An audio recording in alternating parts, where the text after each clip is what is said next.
Hey, FanboyNation. This is your pal Daffy Duck, and you're watching. We're watching Fanboy. Fanboy, etc. FanboyNation. Dot, I assume Tom.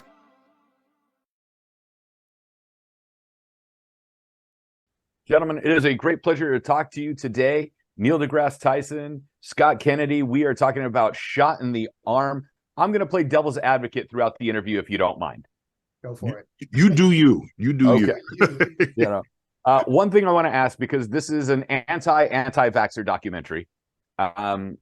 We'll pick on COVID to start with, since that's the most recent phenomenon, where the push was everyone had to get the vaccine, but there was no consideration for people that had adverse effects to medication that were scared of that. Like for myself, I'm allergic to the Z-Pack. I'm allergic to cats. I have friends allergic to shellfish. I know that the Moderna one affected people that had shellfish allergies. So would that have made people more apprehensive because of this one-size-fits-all method versus taking into consideration people that have adverse effects to medication? But that's not my memory of how that went down. Each of these vaccines were tested for adverse reactions, and there's a list of what risk factors are there for one vaccine versus another. And there are some people, if not precisely you, there are some people who cannot take vaccines because they have very severe reactions to them. So that becomes incumbent on the rest of us to be vaccinated to protect them for those who cannot be vaccinated. So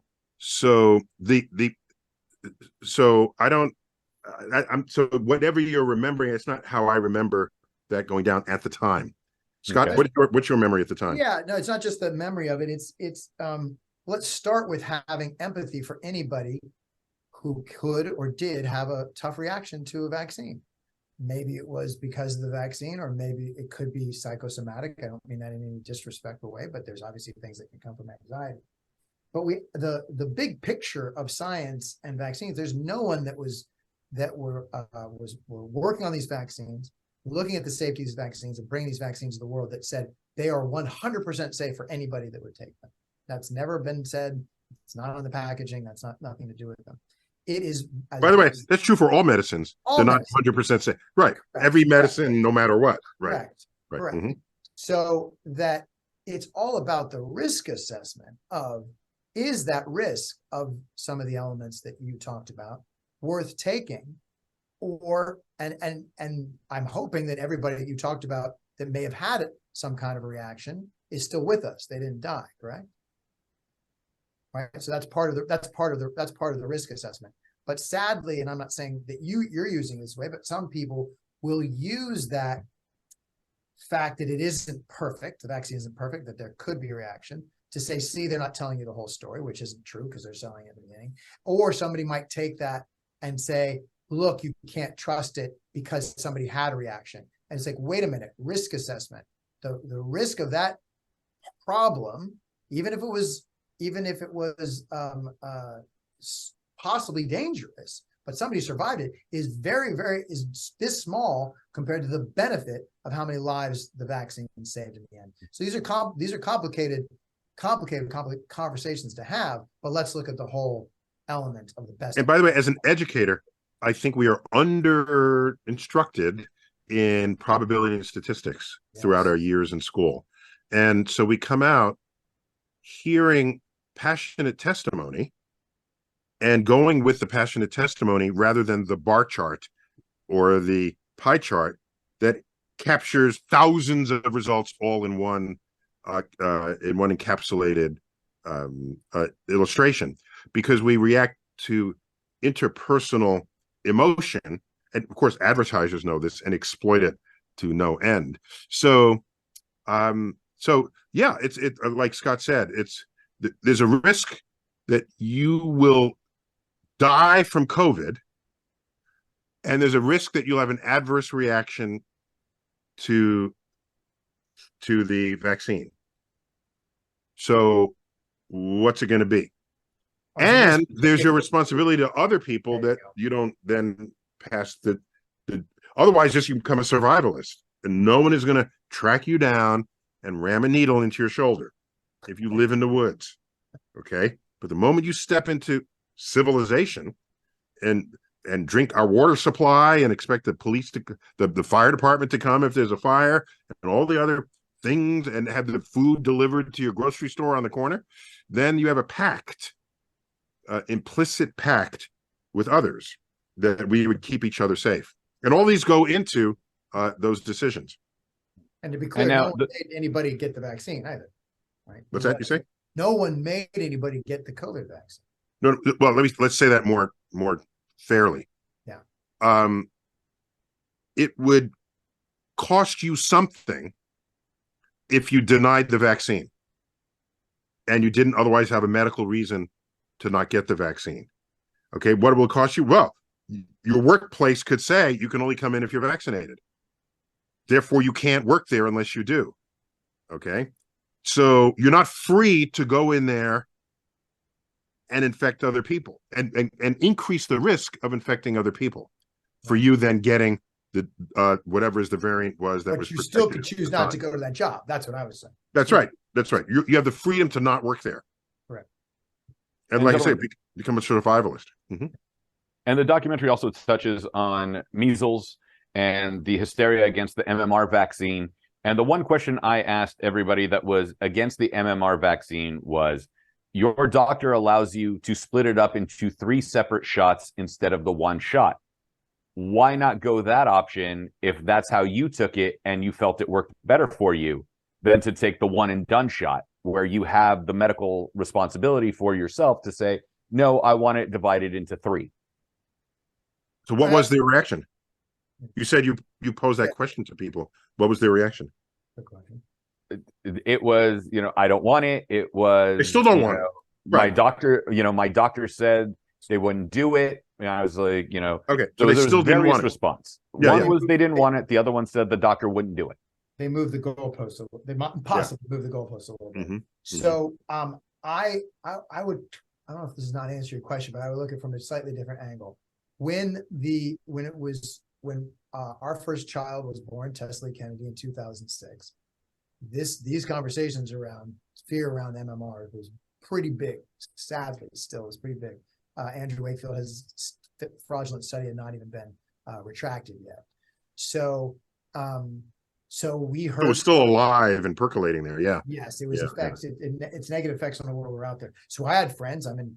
We're in Los Angeles, California, and we had plenty of liberal-leaning friends that were saying, "Well, don't get all the vaccines, or spread out the vaccines, or split them up," as you were saying. But luckily, I didn't stop with those friends that put some concerns in my mind and my wife's mind.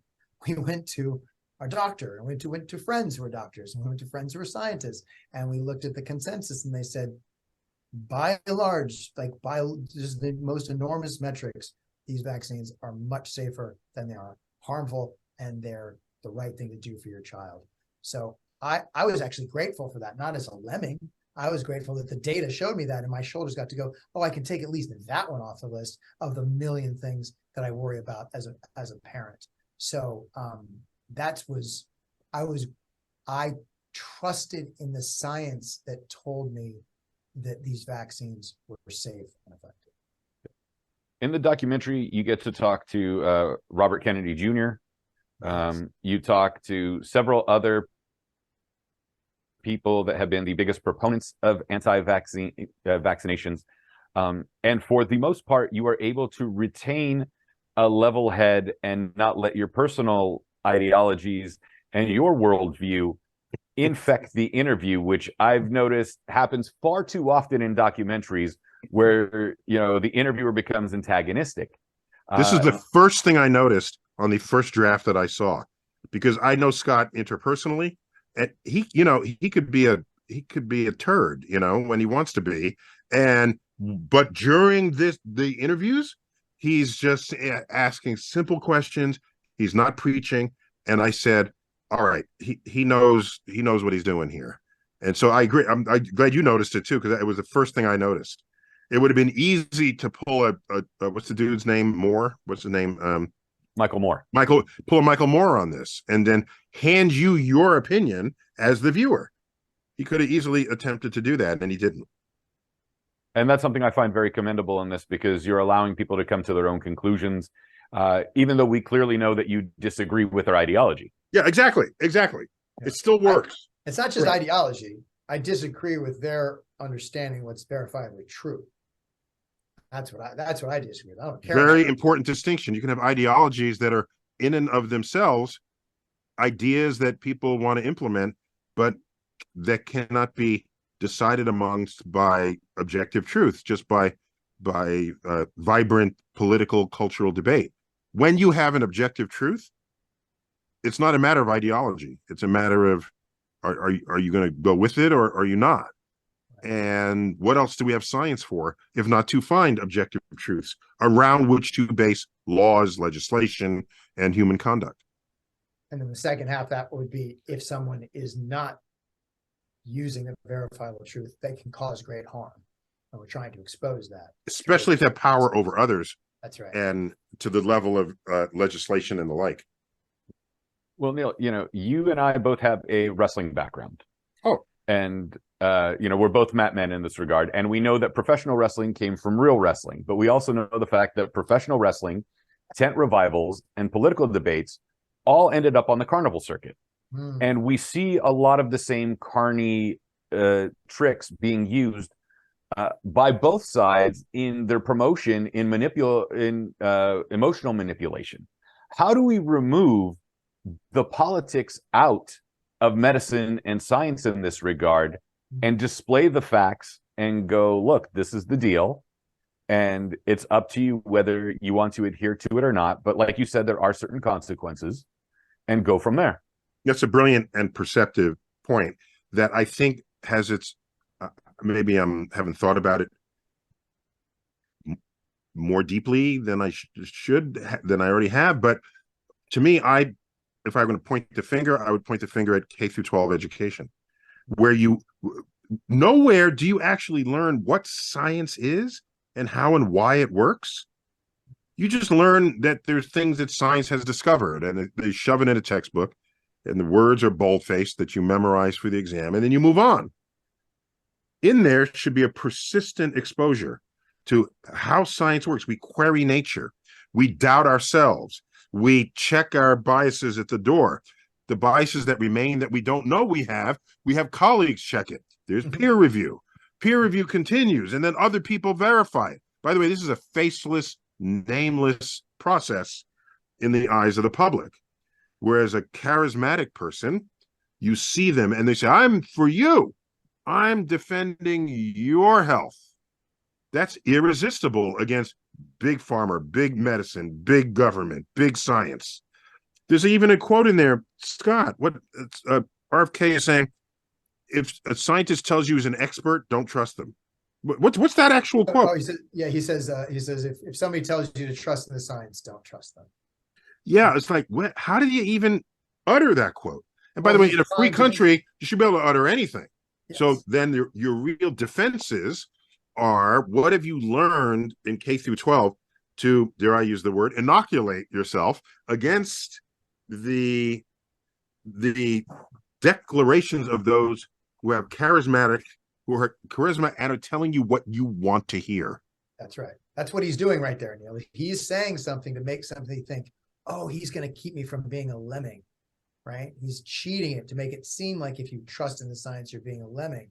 And there's not you're not trusting in science as one word. You're trusting in the process of science as you just described. Yeah, I'm going to leave you with this last question. Absolute. So during the pandemic, when the COVID vaccine was created, I knew people on the far left that absolutely refused to take it because it was under the Trump administration.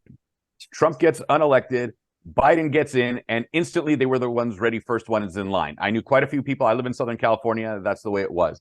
And my reaction was, what made you think that they started all over again? They're like, orange guys, like you thought Pfizer sat there and go, hey, the orange guy's gone, the senile guy's in, now it's safe to start over and take it. It's the same vaccine one way or the other. So, what do we tell the people that we're politicizing it on both sides of the aisle when the leftists I knew wouldn't take it because Trump was in charge, and then the people on the right wouldn't take it because Biden's in charge? Let's not let them get in charge. Yeah, like I said, it's an educational thing. You would never get to that point if people had a science literacy that precludes being swayed by and to even just know how systems work. The FDA, the Centers for Disease Control and Prevention, and a lot of that is sort of operates independent of the president, right? They're there with or without the president, no matter who the president is or isn't. And I think Trump wanted to take credit for the speed with which the first vaccine came available, Operation Warp Speed or Warp Drive or whatever. And what was it called again? Operation Warp Speed. Yeah, Warp Speed. Was a great name. But that ignores the fact that the medical frontier has been working on this like for the longest time leading up to it. And so it became a very convenient, opportunistic combination of the need for a virus and the need for a vaccine and the capacity to make one on relatively short notice. It was 6 months or less than a year for sure. It was. Yeah. What's worse about that? I did not make a movie to take political sides. I want to wrestle with the human condition, as Paul Hoffit says. Science isn't political. At least it shouldn't be political. But what's frustrating about the Trump situation that you were just describing, Neil, is he wanted to really have his cake and eat it too. He wanted credit for Operation Warp Speed, but then he also wanted to not talk about vaccines around some of his followers who came to put being anti-vax. Who were anti-vax, right? Yeah, protect your followers. That's the worst that you can do as a politician, is just say, hey, I'll say whatever you want, make sure I get your vote, instead of these are the cold, hard facts. No, that's the worst you can do as a leader, but that's highly expected if you're a politician. That's fair. Let's make that clear. Oh, Mitt Romney does that very Gentlemen, well. it's been a great pleasure chatting with you. Yeah. Oh, sorry, we're cutting off. All good. Sorry to interrupt you. Well, no, I got the 1 minute warning, so I have to say my goodbyes because I could talk to you all day about this. So but Neil deGrasse Tyson and Scott Hamilton, thank you so much for talking to me about A Shot in the Arm from Black Valley Films, coming to Los Angeles at the Laemmle Cinemas on November 17th. It's been a Glendale. Yeah. Talking to you. Yeah. And Excellent. Scott, I hope you had a fun conversation with your cousin, as a distant relative. Yeah, thankfully not related, but yes, thank you. All right. All right.